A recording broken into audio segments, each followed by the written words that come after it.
At the arena, the crowd buzzed as the match ended abruptly. The Council of Elders and Carmen's faction had decided to withdraw. In the distance, the most powerful figures of the clan were preparing to leave the stands. Carmen, the man with long silver hair, could not accept this truth. He glared at Vincent with hatred, gritted his teeth and said, "Shh, consider yourself lucky, Vincent." But Vincent only smiled slightly. Although the match seemed over, he remained standing, his gaze cold and confident. He taunted, "Oh, you're running away? Afraid you'll lose, are you?" Carmen halted, his shoulders trembling, eyes filled with murderous intent. Vincent didn't flinch. Instead he smirked. What a pointless worry. Vincent's confident attitude made one of Carmen's subordinates exclaim in astonishment. Could this be Lord Carmen's first defeat? The question poured fuel on the fire. Carmen, already hot-tempered, completely lost control. He stopped and growled. "You." Carmen's rage erupted. His eyes flashed crazily, and he roared a lethal threat. "I'll really kill you." Seeing the situation about to spiral out of control, two of Carmen's men rushed in to restrain him. One panicked. "See, calm down, Carmen." The other advised. "Yes, sir. You can fight Vincent later, if you lose the match." The subordinate's careless words struck at Carmen's sky-high pride like a spark. He growled, eyes blazing with deadly light. "Me? Lose?"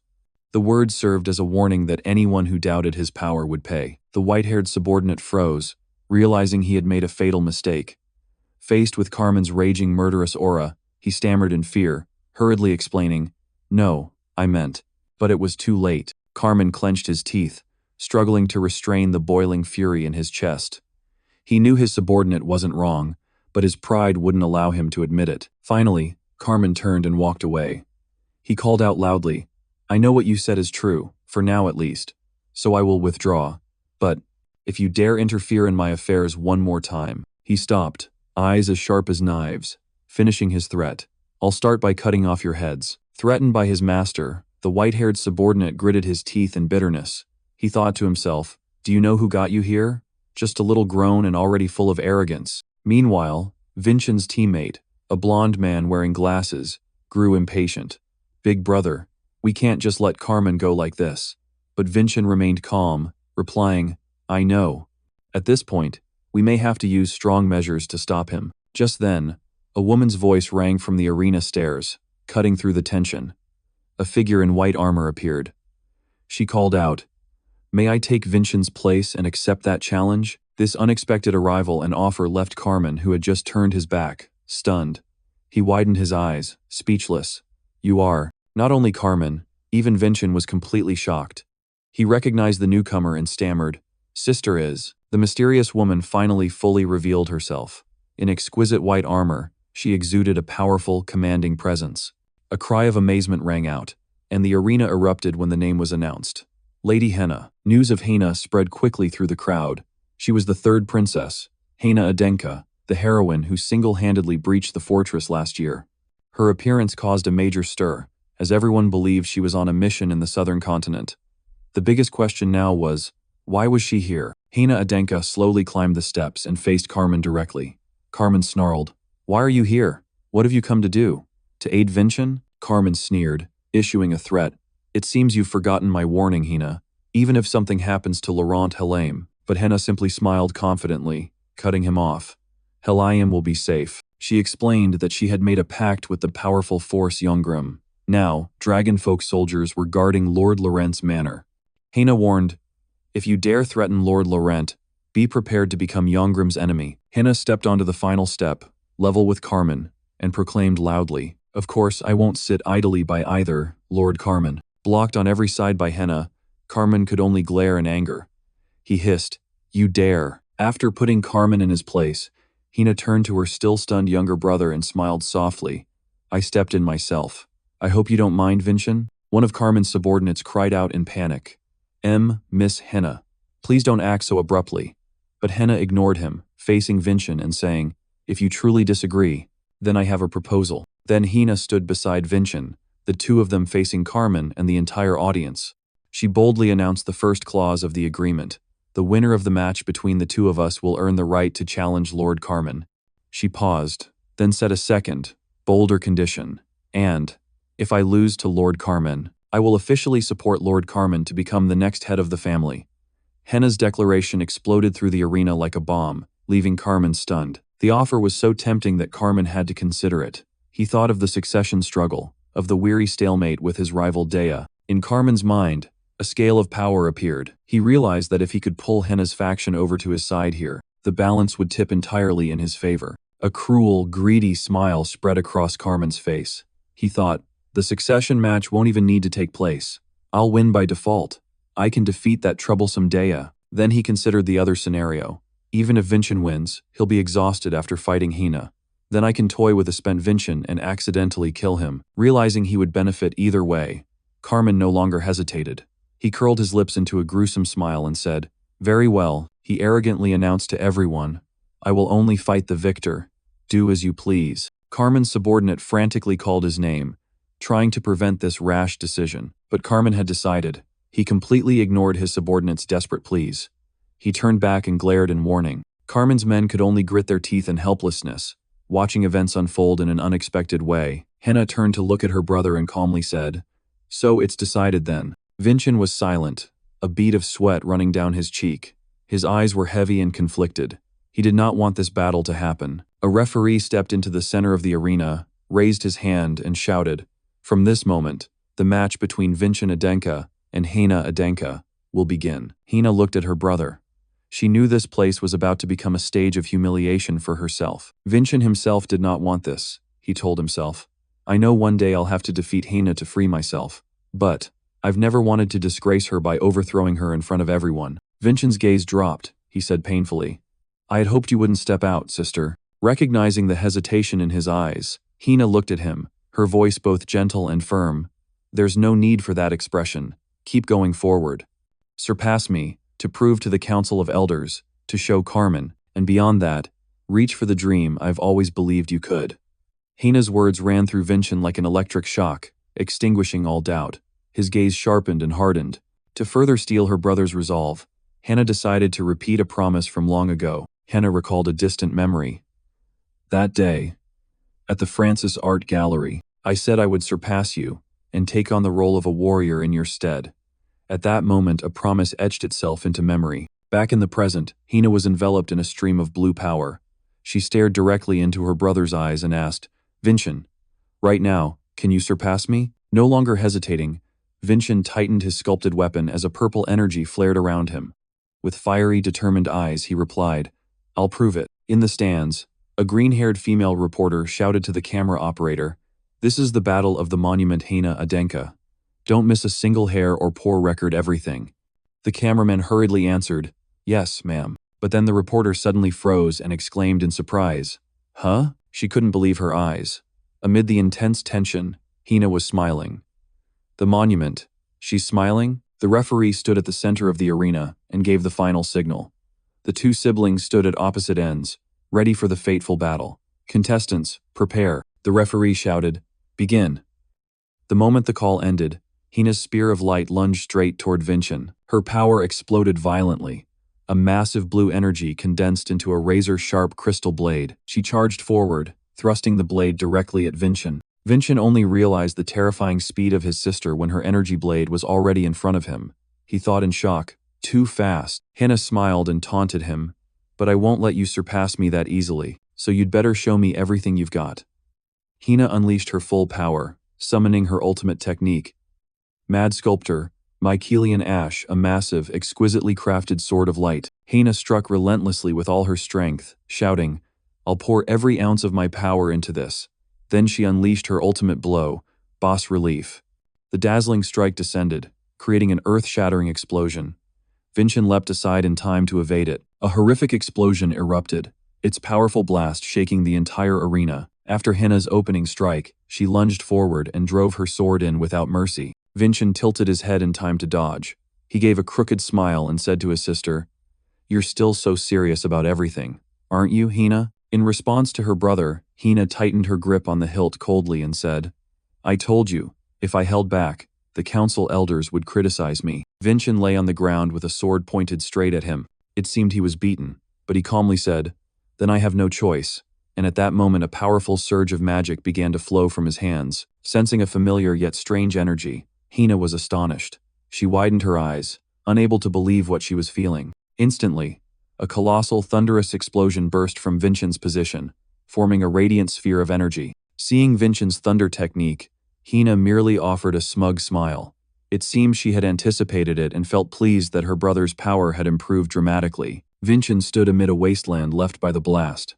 Hina muttered that a single strike of his had wiped out all her sculptures.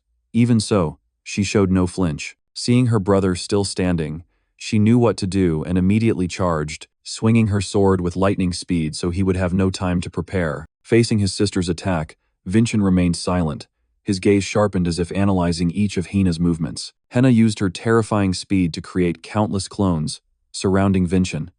She vowed to strike relentlessly, denying him any chance to counterattack. In the stands, a red-haired analyst watched the match intently. She witnessed Hina's lightning-fast sword lines covering the entire arena. The red-haired analyst couldn't hide her amazement. She exclaimed, "Wow, incredible." Below, Vincent calmly parried each of Hina's attacks with pinpoint perfection. Suddenly, a girl with green hair appeared from behind, startling the red-haired analyst. The green-haired girl apologized in embarrassment and introduced herself as reporter Maria. She asked the analyst to explain the match because she couldn't understand what was happening. The red-haired analyst awkwardly agreed. After observing, the analyst offered her initial assessment. "This match is more one-sided than I expected." Meanwhile, in another corner of the stands, Carmen, both siblings' rival, was also watching. He muttered that if Damien among the 8 siblings specialized in fire, then Hina specialized in speed. Carmen continued his analysis, claiming that with superior speed, Hina had complete initiative and someone like Vincent couldn't defend. His words seemed confirmed as Vincent struggled to block his sister's rain of blades. However, Carmen had a different plan in mind. He flashed a sinister smile, thinking that after Hina's victory he would strike her down to move one step closer to becoming head of the family. Reporter Maria said sadly, "I understand." As expected, the age gap makes the match unfair. Hearing that, the red-haired analyst immediately countered, "No, actually it's the opposite." She explained in astonishment that since the initial surprise strike, Hina hadn't landed a single additional hit. Realizing the same, Carmen concluded that this meant Vincent was completely reading Hina's movements.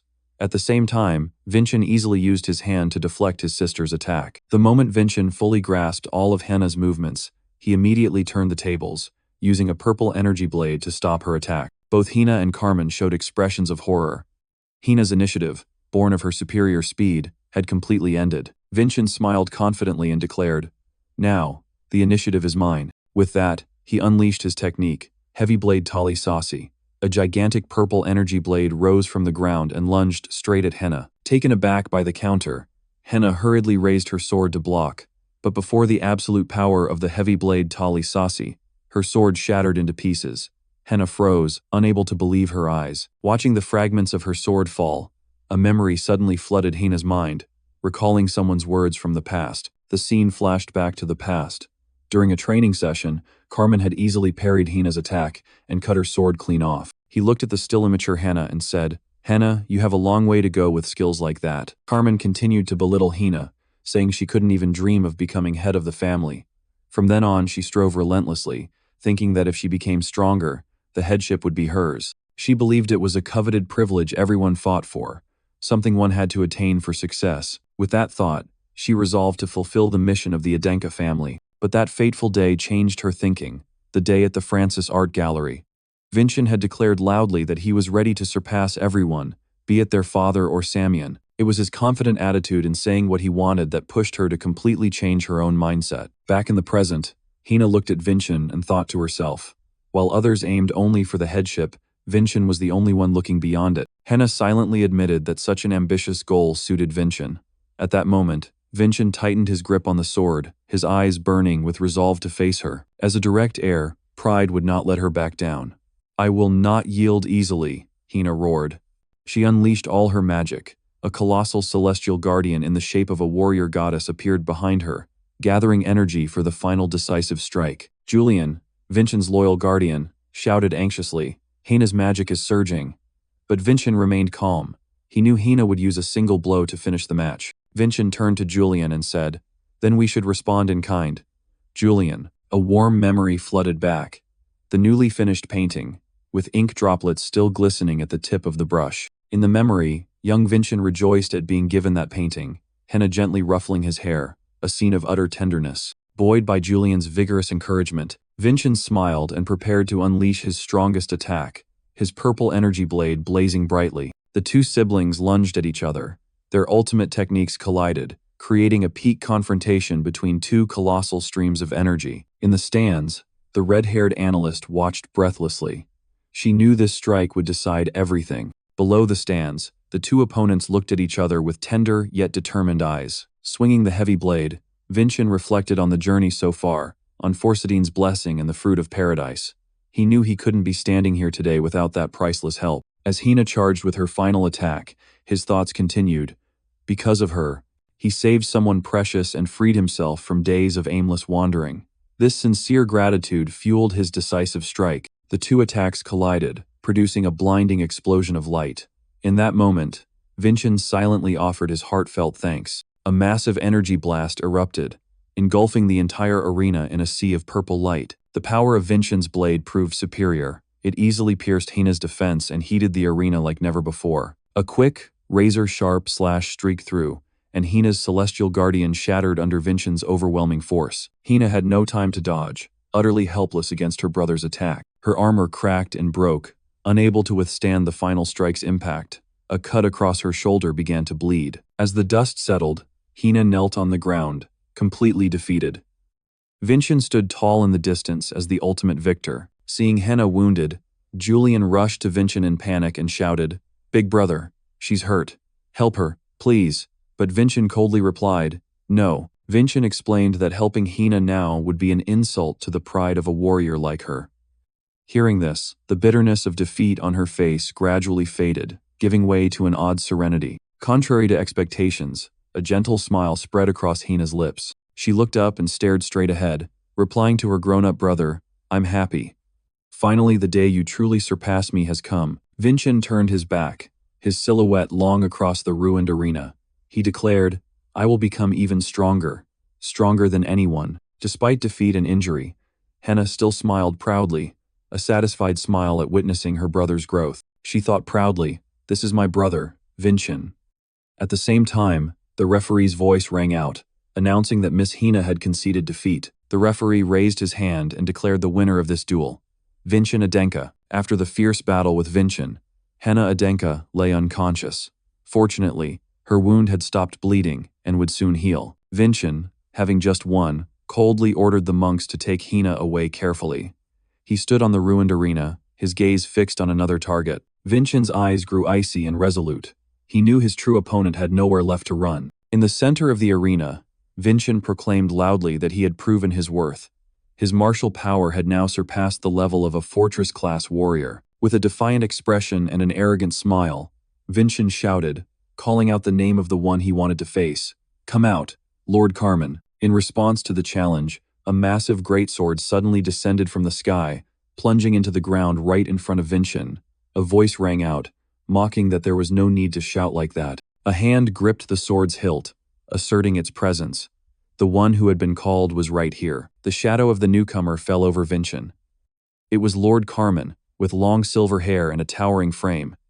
He repeated the promise from 2 years before. Carmen's face showed obvious malice and contempt. He snarled, reiterating his old threat that he would send Vincent back to his lowly mother. Vincent turned and ordered Revan, the match referee, to begin immediately. Revan bowed and complied. The two opponents faced each other on the arena. Carmen taunted, suggesting that Vincent seemed to have forgotten what he had said before. Vincent did not flinch. He gritted his teeth and declared that because Carmen had insulted his birth mother, Lord Carmen would pay dearly. Revan, dressed in red, raised the white flag high, signaling both sides to prepare. Tension filled the arena. When Revan shouted, "Begin," the duel for honor officially erupted. Immediately, both Vincent and Carmen charged at each other without hesitation. Carmen spread a savage smile, full of confidence in his power, while Vincent faced him with blazing eyes, steadfast and unafraid. Clang! Their swords collided, sending off dazzling sparks, signaling a earth-shattering battle. Not just a clash of weapons, the mana of both exploded, forming a gigantic purple energy sphere between them. The force from the collision shattered the arena's ground into pieces, revealing the terrible power of both. A massive energy blast spread across the arena, creating a horrifying pressure. The spectators in the stands were affected as well. Two trainees screamed in pain as their bodies felt torn by the dense mana. Others were astonished. Just one clash of swords and mana had produced such immense force. It was unbelievable. The female commander with green hair was also stunned. She could only utter two words: truly amazing. As an analyst, the female commander turned to ask her assistant about Lord Carmen's blessing, but it seemed even their side lacked information about his abilities, and the answer she received was astonishing. None. This left her bewildered. Such overwhelming power came from no blessing. The green-haired commander explained that Carmen's terrifying strength did not stem from any blessing, but from pure martial skill. A red-haired analyst confirmed it was his innate talent and concluded that in a head-to-head confrontation, even Vincent would struggle. Indeed, Carmen continuously overwhelmed Vincent with storm-like force. He attacked like a tempest, a mad smile on his lips, while Vincent gritted his teeth to defend. Vincent could only lift his sword to block, completely driven into a defensive stance against Carmen's earth-shattering assaults. In the stands, two men who appeared to be Carmen's subordinates scoffed. They believed that although Carmen might lose to Dea, he was on a completely different level from Vincent. An elder watched the match, thinking to himself that ordinarily this should be an overwhelming victory for Carmen. However, a glimmer of hope shone in his eyes. He thought of Vincent's sword, and believed it might halt Carmen's ambition. Meanwhile, the arena continued to shake and crumble under Carmen's terrifying power. Vincent kept moving, dodging the attacks. He admitted inwardly that Carmen truly possessed strength befitting a house lord. He assessed that Carmen's swordsmanship and mana control clearly surpassed his own. If he were the Vincent from 2 years ago, he would not have withstood a single blow. But the current Vincent was different. His gaze hardened, and a plan began to form in his mind. If that's the case then, Carmen unleashed another powerful strike, but Vincent quickly evaded, leaving the ground shattered in his wake. Seeing Vincent only dodge, Carmen angrily jeered. After all your boasting, is running away the best you can do? What a pathetic performance. Carmen appeared disappointed, thinking the match was over since his opponent only knew how to flee. Suddenly, Vincent smiled confidently. That's a line I should be saying, he retorted. A perceptive spectator noticed. Lord Carmen's strikes are only cutting through air, aren't they? Provoked, Carmen roared. Don't worry, this time I'll take your head.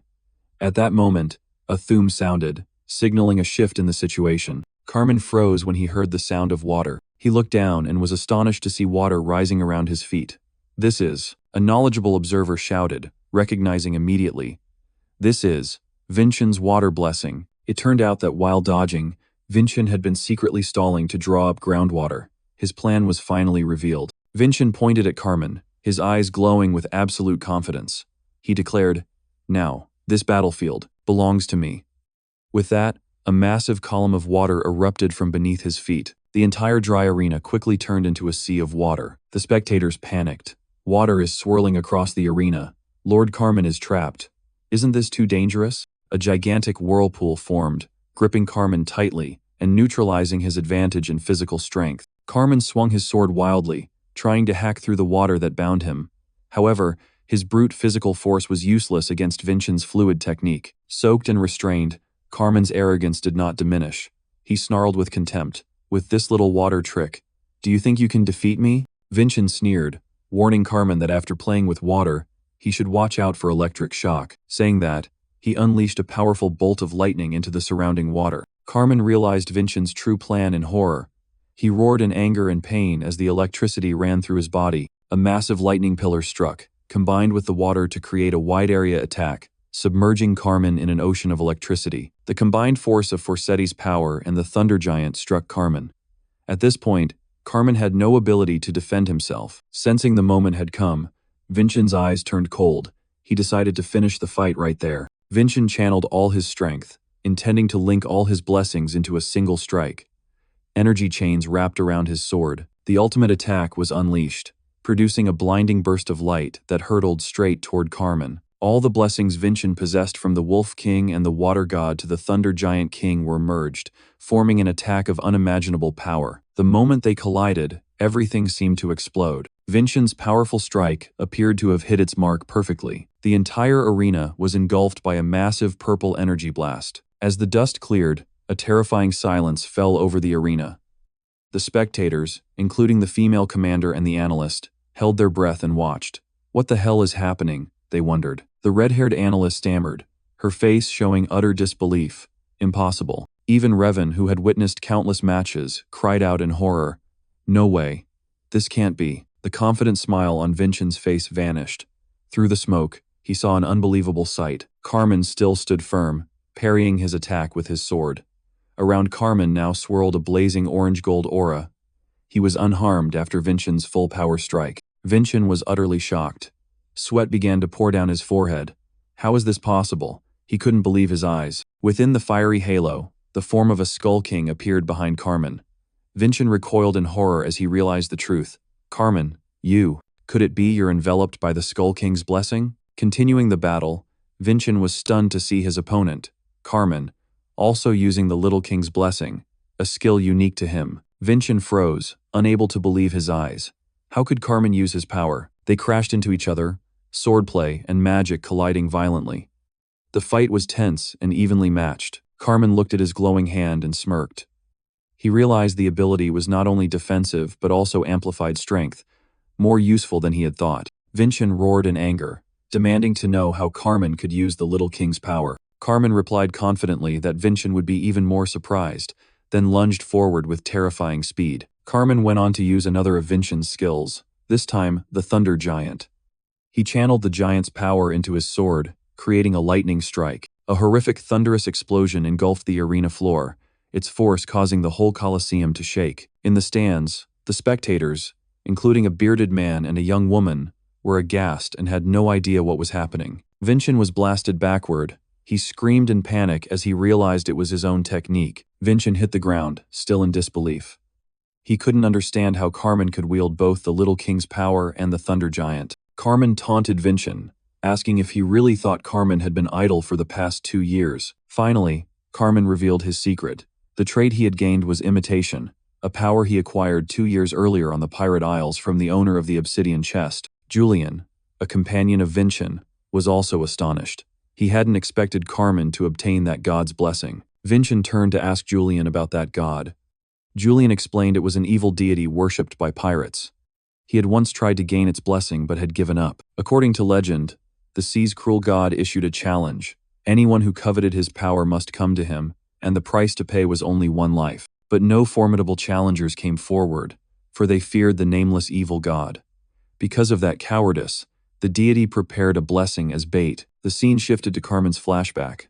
Amid a raging storm, he faced the pirate god and was told that the god's power demanded a price. The skull god set the condition: drown 100 sailors to the depths. Then, as payment, he would grant one of the many powers in his treasure chest. The god laughed horribly, asking if he was truly prepared to pay such a price. Without hesitation, Carmen decided to set sail. The woman traveling with Carmen asked what he intended. He answered that he wanted the power to crush those who had scorned him, her, his father, and even Dia. With eyes full of ambition and malice, Carmen believed that the skull could grant him the strength he had long desired. He was determined to obtain it at any cost, and that cost was the lives of the desperate sailors crying for help in the freezing water. At the end of the flashback, the scene returned to Vincent's disgusted face. He could not accept that someone would coldly sacrifice lives for power. Rage boiling over, Vincent shouted straight at Carmen. Instead of using power to protect others, you kill for greed. Aren't you ashamed to call yourself a warrior? Facing Vincent's fury, Carmen merely smirked arrogantly, seeming utterly unrepentant. He said calmly, "So you know about this power after all." Then he began to gather energy, taunting, "But even if you know, so what?" With that, Carmen launched a powerful attack, asserting that knowing his secret made no difference at all. Vincent had to continuously fend off Carmen's relentless attacks. Worse, Carmen even copied his forging skill. Not stopping there, Carmen used the Galaxy Wanderer, one of Vincent's strongest skills, leaving him utterly shocked. A terrifying explosion occurred, the ground violently shaking under the force of Carmen's strike. Vincent was pushed backward. He couldn't believe that the attack had been one of his own ultimate techniques. Carmen continued to perform another technique, Amelun's central sword skill, as if to prove he had copied everything. Mid-battle, Vincent began to reason. He believed such an ability couldn't activate without conditions. There had to be a trigger for imitation. Vincent suddenly recalled the previous duel. He remembered his opponent being hit. A flash of insight lit his mind. Could it be? Then Vincent realized. To imitate a skill, The opponent must have been struck by that skill at least once. As if reading Vincian's thoughts, Carmen gave a smug smile and confirmed, "That's right. And you were kind enough to mix all your abilities together and attack me." Vincian froze. He recognized his fatal mistake. Everything was such a mess. Vincian bitterly thought that, truthfully, Carmen had now become him a different version with all his skills copied. But Carmen denied that with a disturbingly wicked grin. He growled, his body wrapped in blue electricity. "No, because I stand on a higher level than you," Carmen shouted, proclaiming himself far superior to Vincian. In response, Vincian gathered his power, ready for a direct confrontation. Two colossal forces surged toward each other, creating a cataclysmic collision. In the moment of impact, both their eyes showed resolve and astonishment at the other's strength. But Vincian still had an ace. He unleashed a completely new skill Carmen had never seen, King's Chain Link. Vincian's sword became encased in blazing golden chains. He combined it with another new move, Twin Cleave, Heavy Scythe, producing an unprecedentedly powerful strike. Vincian's new attack faced Carmen's power head-on. A massive explosion of energy once again shook the arena. The outcome of their clash remained undecided. After the collision, Vincian noticed an important detail. Carmen only imitated his skills without using others' blessings. This indicated that imitation definitely had limits, either in duration or number of uses. There had to be a weakness, but to find that weakness, he had to survive first. Vincian looked up to see Carmen hovering midair, surrounded by lightning. His adaptation speed was terrifyingly fast, and an even more devastating attack seemed about to be unleashed. The arena sky suddenly darkened. Black clouds gathered and thunder began to roll. Huge bolts of lightning descended, signaling an imminent strike. With a sinister smile, Carmen unleashed the full power of the Thunder Giant, shouting, "Great Thunder!" In the stands, Julian and his companions were pushed back by the pressure of Carmen's power. They couldn't believe he could release so much strength. A colossal lightning strike, the Thunder Giant's ultimate attack, hurtled straight toward Vincian. Facing the destructive blow, Vincian realized that blocking or dodging directly would be too dangerous. He decided to face it head-on. The gem on the sword's pommel glowed, readying a counterattack. Vincian unleashed a barrage of purple energy orbs. He decided the best course was to use another skill to nullify Carmen's attack. Vincian's energy orbs flew straight into Carmen's lightning, creating a spectacular clash between two opposing forces. Carmen watched the scene with a maniacal look. He taunted Vincian to use his strange sword path, believing it would lead to Vincian's destruction. Chapter 155 ends with Vincian, sweat streaming, yet eyes full of determination, facing the greatest challenge he has ever known. Carmen laughed arrogantly, provoking Vincian. He believed the strange sword path Vincian was following would be what led him to defeat. Vincian froze, unable to believe his eyes. Just now, did the enemy really laugh? Carmen's attitude made him sense that something was wrong. He gritted his teeth, realizing the opponent's true intention. So this was his plan, to provoke him into revealing all his cards. Vincian concentrated his power. A powerful radiance emanated from his body, cracking the ground around him. Carmen clicked his tongue, feigning regret. He looked at Vincian from afar, who was shrouded by a giant energy specter, and taunted him. He continued to provoke, saying that if Vincian swung his sword and even nicked him, but Vincian knew he couldn't use his special move recklessly. He understood that doing so would be like handing his ultimate technique over to Carmen, and just as Vincian feared, Carmen copied all of his blessings. Now, Vincian couldn't use his strange sword path for fear of it being stolen. Carmen declared that Vincian had no choice left, then rushed forward with a barrage of attacks, putting Vincian in a difficult position. Vincian struggled to defend against Carmen's storm of strikes. He was knocked back and skidded along the ground. Despite being at a disadvantage, Vincian did not falter. He dropped to one knee, gripping his sword tightly, asserting that he was gradually mastering the blessings and would soon surpass Carmen's skills. Hearing this, Carmen only answered with a mocking aha, as if watching a farce. He smirked and began experimenting with the powers he had just copied.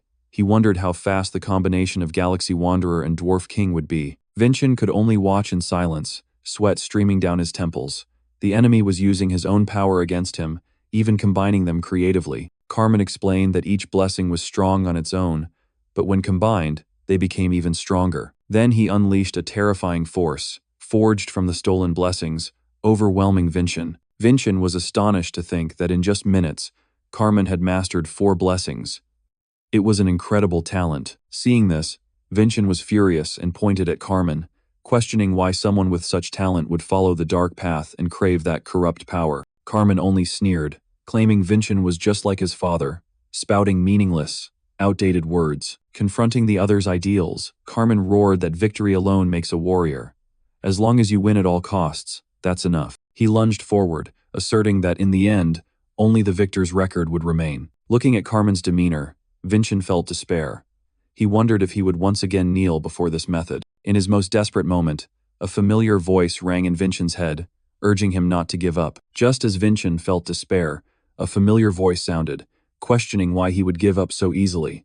It was Elio, the teammate who had always stood by him, appearing like a phantom to remind him of their promise to correct their shared past. Elio's words were like a splash of cold water on Vincent's troubled mind. He snapped out of his despair, and then Julian's voice continued to ring in his head. Julian's voice kept echoing, reminding Vincent that the brother he knew never gave up. Even when he was a useless weakling, he had not quit. Julian's words ran through Vincent like an electric shock. He whispered his comrade's name, his gaze no longer despairing. A faint smile spread across Vincent's lips. He whispered, "Yes, the battle was not over yet." Regaining his composure, Vincent suggested to Julian that they use that technique. Julian was surprised and hesitant, since the technique was still unfinished.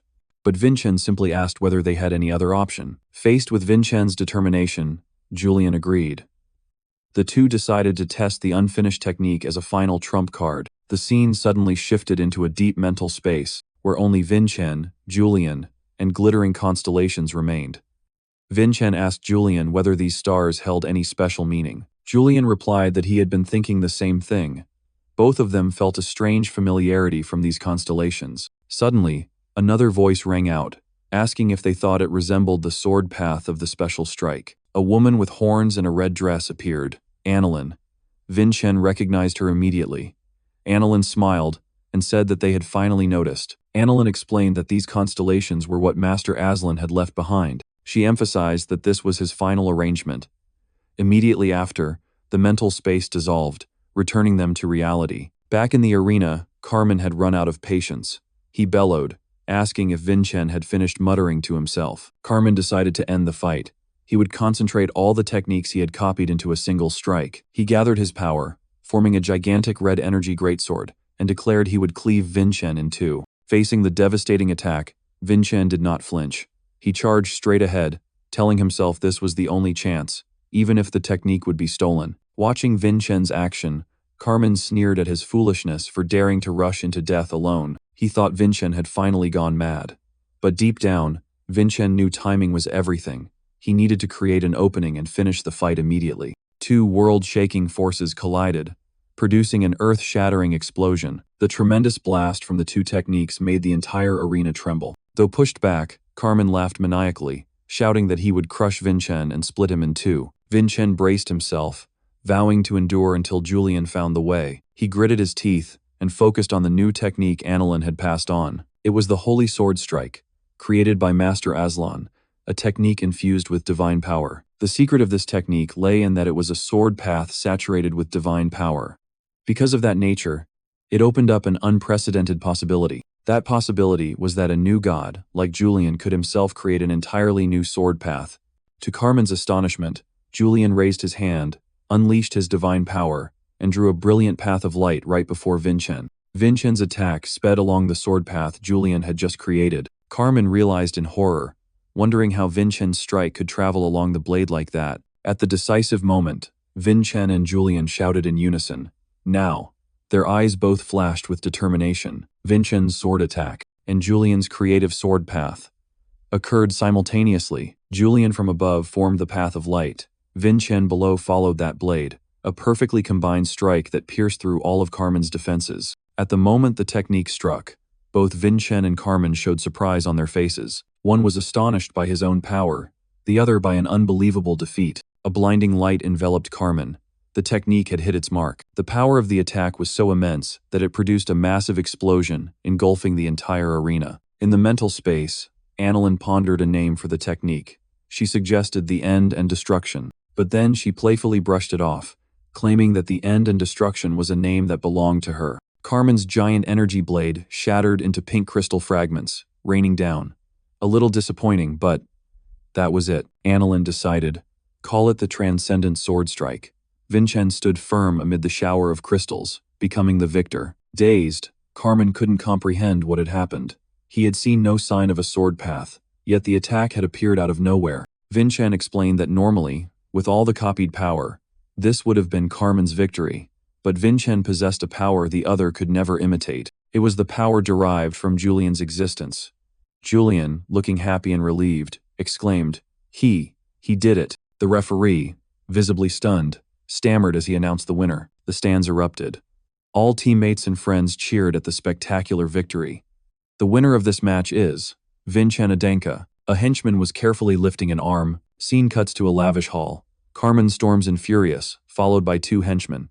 He grits his teeth and mutters curses in helpless rage. His face shows intense bitterness.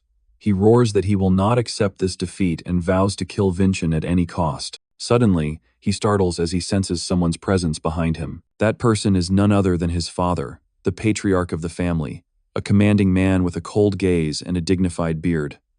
His arrival makes the son exclaim, "Father." The patriarch announces that it will be costly to heal the arm severed by Vincent's sword. He orders them to find a magic stone and summon a high priest. The henchmen obey in unison. However, the father hesitates, as if there is a condition tied to the treatment. The patriarch coldly declares that the treatment will proceed only after the investigation into the origin of the assassins is complete. Carmen's face pales, apparently implicated in the matter. Meanwhile, at the arena, the crowd is cheering excitedly. A reporter is trying to seize the opportunity for an exclusive, but a colleague is quicker, holding a freshly printed newspaper. The pipe-smoking man exclaims in disbelief at how fast the news has spread. It turns out the culprit behind this is Wind Sound, a figure with green hair.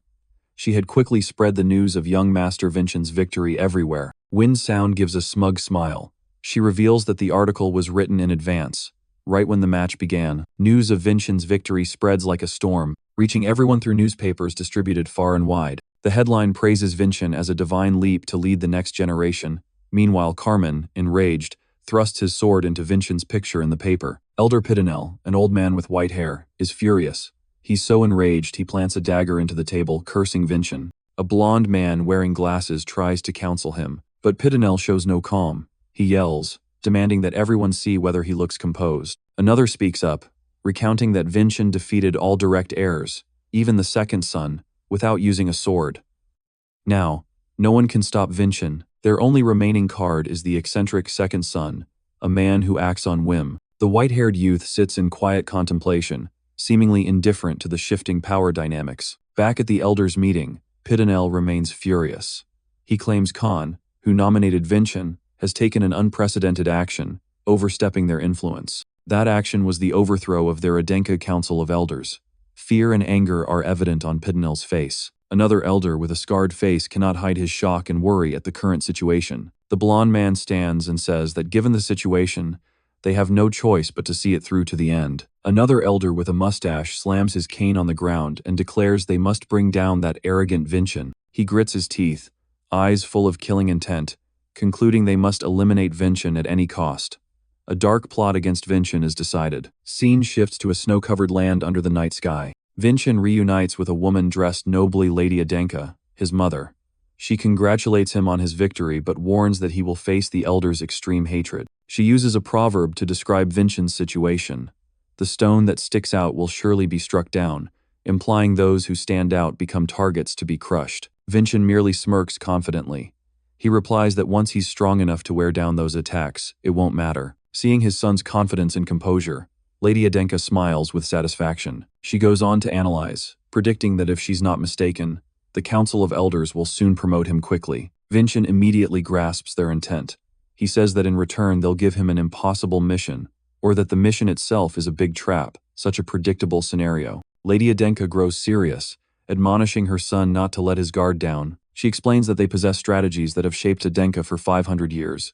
Even if they've sunk into greed now, their danger remains. Vincent listens intently. His mother advises him to be suspicious of any conditions he encounters during the mission. He replies that he will remember. She places a hand on Vincent's shoulder, confessing that she hadn't intended to intervene in the youth's competition, but with him she couldn't keep herself from doing so. For a moment, his mother's image is reflected in Vincent's eyes. He notices something different. This warmth is unlike the cold memories he once had of his mother. Vincent begins to wonder whether the one treating him kindly is Lady Adenka, the powerful politician, or his mother. He decides to ask her directly. Vincent's blunt question surprises Lady Adenka a little. Sweat beads on her brow. Vincent looks at her with sincere eyes and a gentle smile, saying, I hope it's my mother. After a brief silence, the atmosphere seems to warm. She quietly says, perhaps. Lady Adenka gives a kind smile, confirming to him, it seems that indeed I am your mother. Hearing the answer he hoped for, Vincent smiles happily. The doubts in his heart are lifted. At dawn, signaling a new day, Vincent tells his mother, then, as your son, there are a few things I'd like to ask of you.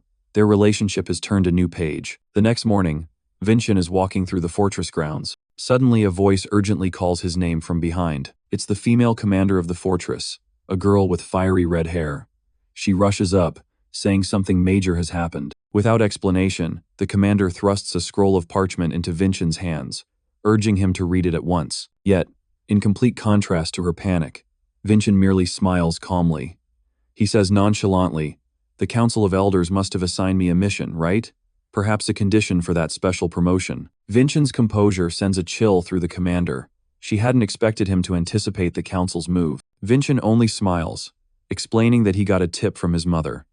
Then he leisurely unfurls the scroll to read its contents. However, when he reads the mission details, Vincent's eyes show a hint of surprise. The assigned task is to eliminate the monsters that have invaded the snowy village of Jillian in the Tursan Range.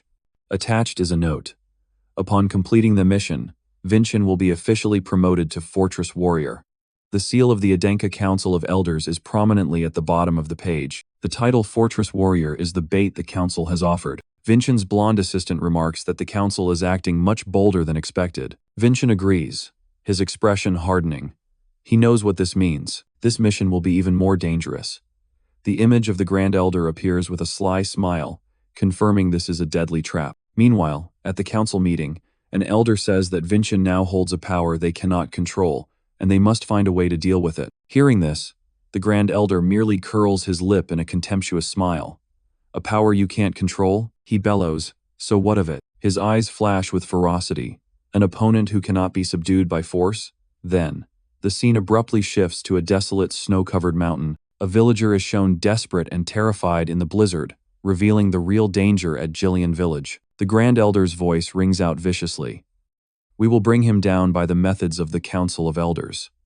A fierce tiger appears, symbolizing his cunning and cruelty. The old man grits his teeth, declaring he will show that brat Vincent how the Council of Elders fights. An uneven confrontation of schemes and traps is about to begin. After settling everything in Adenka, before leaving, Vincent went to see his mother to make a few requests. His mother and the others traveled to a breathtaking place with an astonishingly high mana concentration. Even Master Craftsman Hansen was amazed that the area had enough energy for grass to grow on snow-capped peaks. Vincent's mother was also stunned. Vincent's first request was that his mother keep the remains of his benefactor, Annalyn, in a safe place. Annalyn's remains were the gigantic dragon skeleton standing before them. This skeleton would play an important role in the future. Vincent also asked his mother to allow Master Craftsman Hansen free access to them. It seemed he had a major plan. His second request was to send the people he had mentioned to Dragonwood, a mystical and ancient place. The two mentioned were Selby, a girl who dreamed of becoming a historian, and Revan, the heir of a clan that preserves records. Both were astonished and overjoyed to be welcomed as friends of young Master Vincent. A leader of the Dragonkin stepped forward to greet them and announced that the Dragonkin would help preserve history in written form. With a radiant smile, she welcomed them to Dragonwood and said all preparations were complete. Vincent's plan was unfolding perfectly. Meanwhile, the scene shifted to a snow-covered mountain area. Vincent and his companions were heading toward a village blanketed in snow in the Tursan Range. Accompanying him were Sari and Wilson. The three were moving deep into a dangerous area where fearsome monsters roamed. Their destination was the village of Jillian, a place in peril. Jillian was a village formed from many small hamlets and once protected by a magic barrier. But recently the barrier had weakened, and monster attacks had grown more frequent. Meanwhile, a group of trainees sent ahead were assessing the situation. Several small hamlets had been destroyed, and villagers were evacuating to the larger central village. Another trainee pointed at the map and said there was something unusual. It seemed they had just discovered a worrying detail. They realized that 3 trainees had been sent as a vanguard but were now unaccounted for. At that moment, a monster suddenly appeared. The monster lunged unexpectedly at the white-haired female trainee. She had no time to react to the lightning-fast attack. Fortunately, she barely dodged the strike. However, the situation remained extremely dangerous. Though she avoided the fatal blow, she was still injured in the leg. The wound caused her to fall and left her unable to move. The giant monster approached the wounded girl. She could only lie there, facing imminent death. In a desperate moment, she realized something even more terrifying. Not just one, but two monsters. Another, even larger beast had appeared behind her, cutting off every escape route. As the two monsters lunged simultaneously, the trainee knew she had no chance left. As the two monsters charged, the female trainee could only close her eyes in despair, thinking her life had come to an end. But just before the monster's claws could reach her, a sound rang out, halting the attack. The girl opened her eyes in bewilderment, not understanding what had happened. A figure had appeared before her from nowhere. It was Vincent. He had arrived in time and effortlessly stopped the ogre's devastating strike with one hand, encased in a hexagonal magical barrier. Vincent turned to the girl and coldly asked if she was all right. To him, blocking the giant monster's attack seemed like a trivial matter. Marielle, the trainee who had been rescued, was still in shock. She could not believe someone could stop an ogre's attack so easily. Observing the situation, Vincent frowned and called out to his companion Seri to join the battle. Immediately, Seri launched a giant fireball straight at the ogre. The attack created a massive explosion, engulfing the monster in a sea of flames.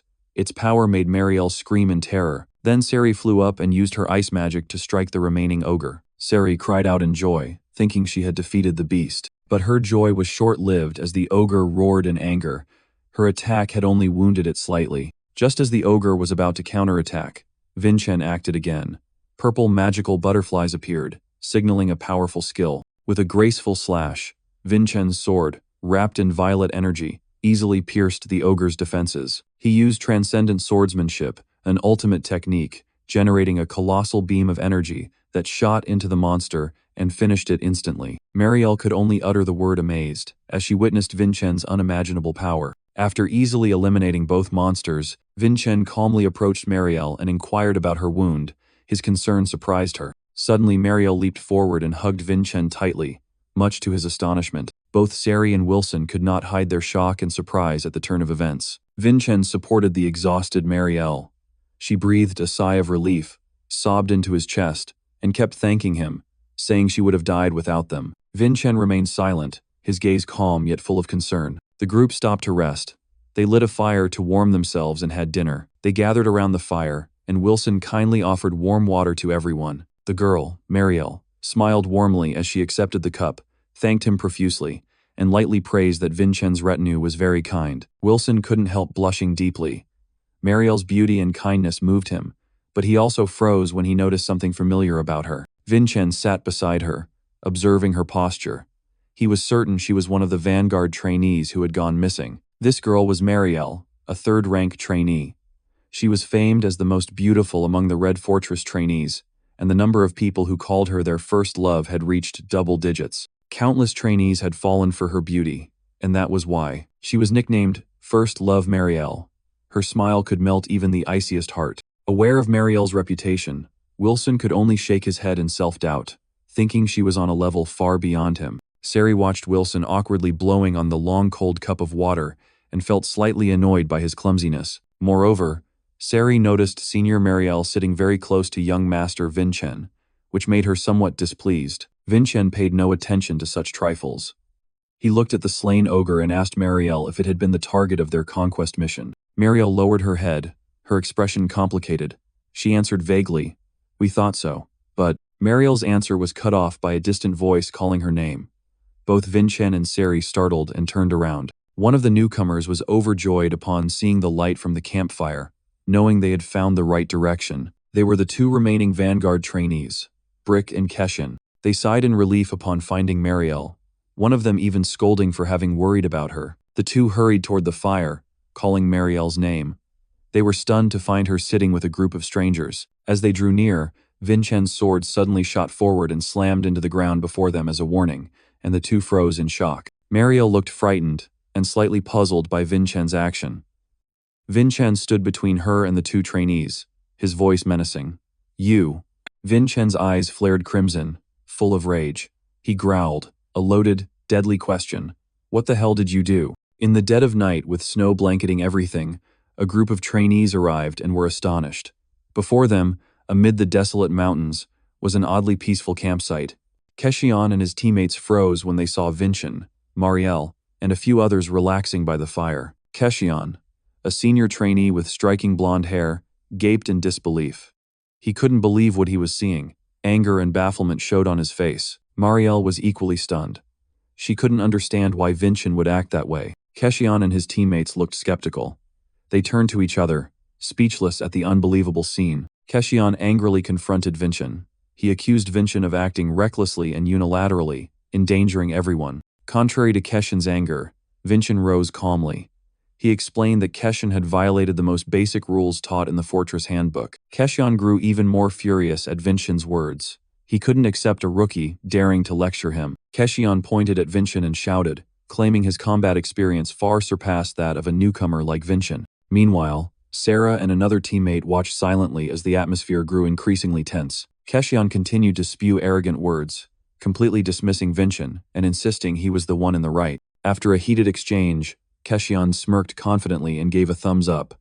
He decided to use force to prove who was stronger. Without hesitation, Keshion grabbed the hilt of the red sword stuck in the snow. With a loud cry, Keshion swung the sword at Vincent. His face looked savage and frenzied. At that moment, a dangerous purple light flashed in Vincent's eyes. He was ready to respond. Vincent easily used his bare hand to stop Keshion's wrist, gently halting the attack. With a skillful martial move, Vincent immediately threw Keshion down, throwing him completely off balance. Keshion's eyes widened in panic. He couldn't believe he had been defeated so easily. Vincent gave Keshion no chance. He used the opponent's own strength to slam him hard onto the cold snow. Keshion only managed a cry of pain. His once arrogant face was now distorted by the humiliating defeat. The cold blade of the sword was pressed against Keshion's face. A slight move could have ended his life. Vincent stood there, imposing, looking down at Keshion sprawled on the ground. He had completely overwhelmed his opponent in an instant. Vincent squinted and warned Keshion that his experience far exceeded anything Keshion could imagine and told him never to act so foolishly again. After the confrontation, the scene shifted to a large central camp called Jillian, where trainees were encamped in the snowy mountains. Inside a cozy building, warm yellow light spilled from a window, where an important conversation was taking place. There, Marielle began to recount her terrifying experience.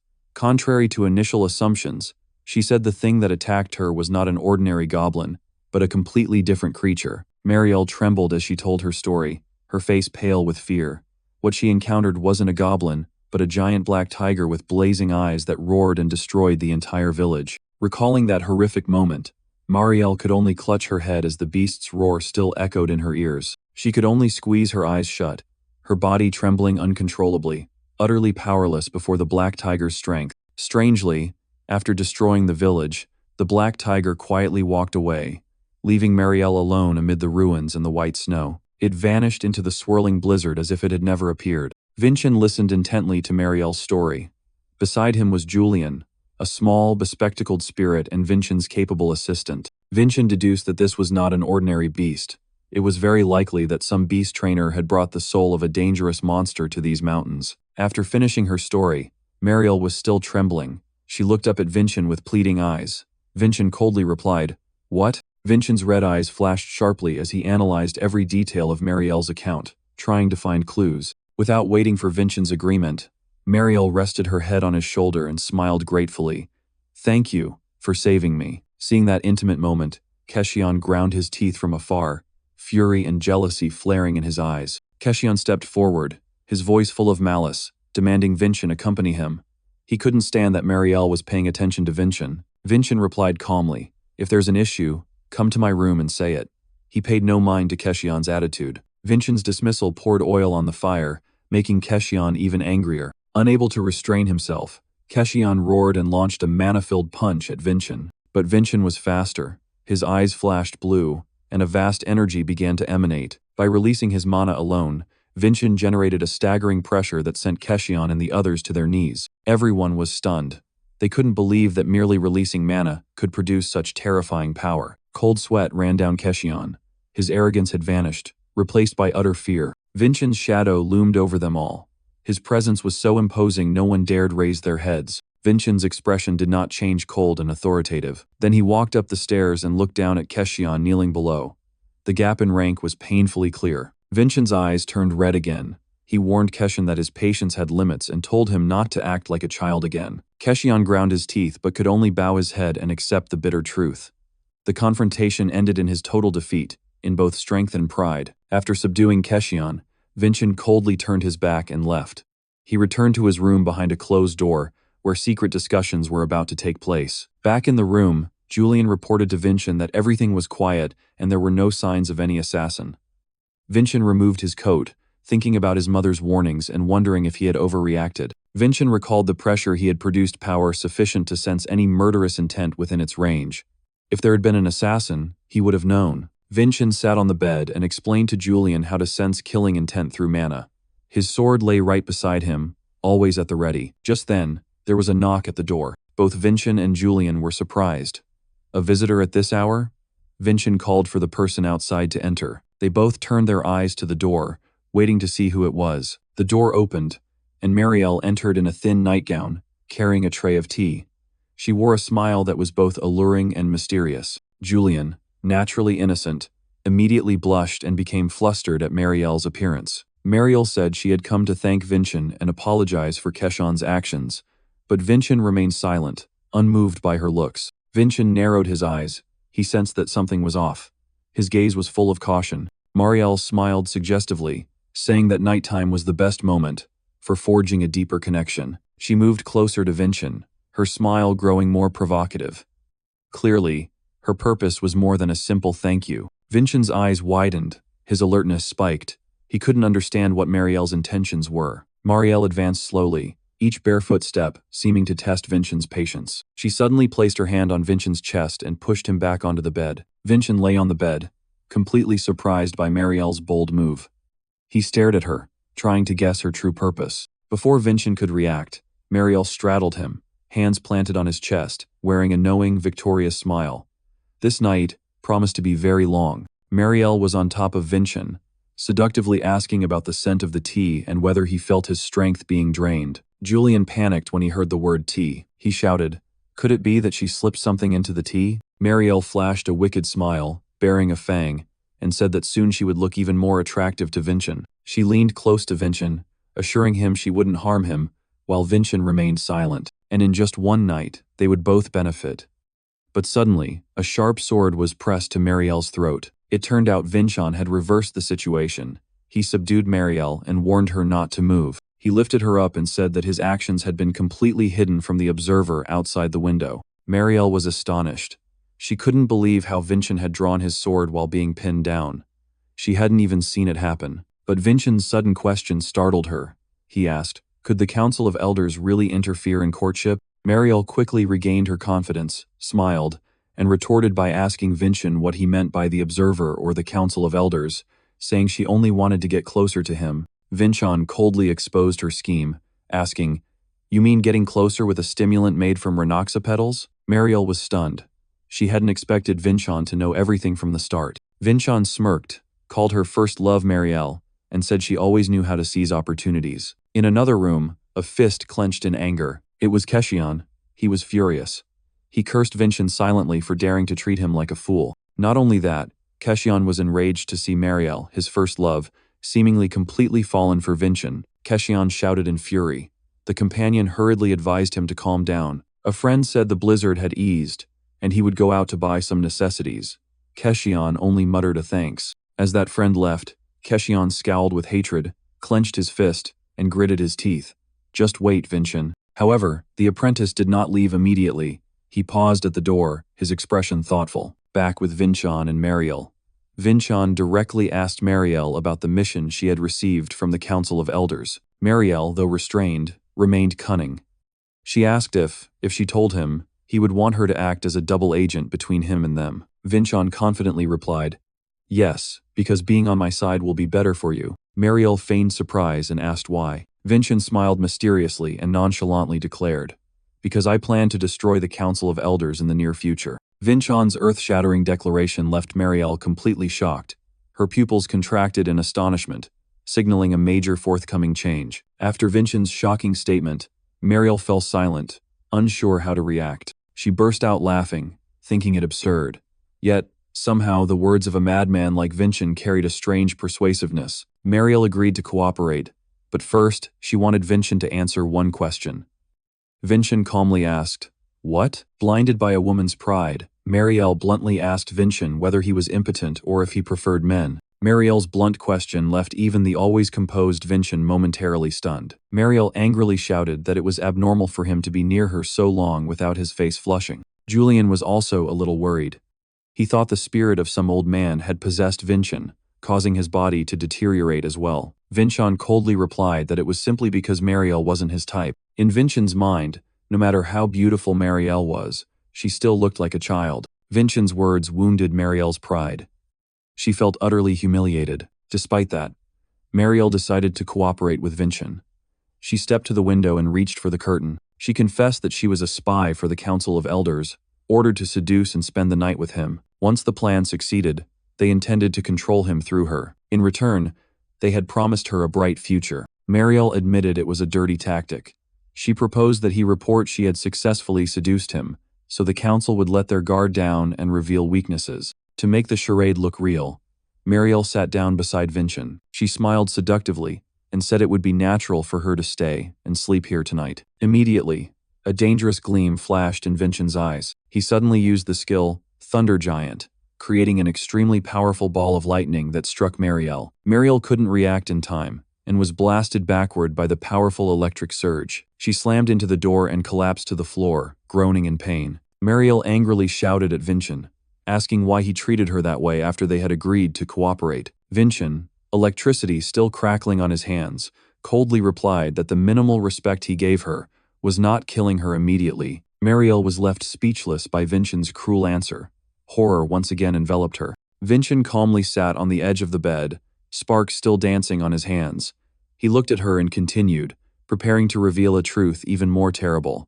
And it seems, he held up a dead black scorpion and said that the bright future promised to Mariel was actually a lie. Mariel horrifiedly realized it was a level 1 venom scorpion, its poison strong enough to kill an entire giant instantly. She was stunned to acknowledge the brutal truth. Regardless of the outcome, the Council of Elders had intended to kill her. Vincent repeated his words, that the fact he didn't kill her right away was his respect. Then Vincent called out loudly for Tamer, demanding he show himself. A figure in a black cloak appeared in the doorway. The Tamer entered, followed by a terrifying army of insects, praying mantises, centipedes, and many others. He asked how Vincent could have detected the scorpion. Vincent nonchalantly answered that he hadn't detected it. He only guessed it had been smuggled in along with Mariel. Mariel fearfully clung to Vincent's leg. Vincent smirked, revealing a swollen sting mark on his wrist, and said, "It stings kind of hurts." Both the Tamer and Mariel couldn't believe their eyes. They shouted, "Impossible. You resisted the scorpion's venom?" Vincent coldly snapped his fingers, and a drop of black blood spurted from the wound. The poisonous droplet fell to the floor with a sizzle and smoked. Vincent explained that his master adored him. With dragon blood in his veins, the poison had no effect on him. Behind him appeared the image of a gigantic draconic demon. Vincent tauntingly asked the stunned Tamer, "What's next, Tamer?"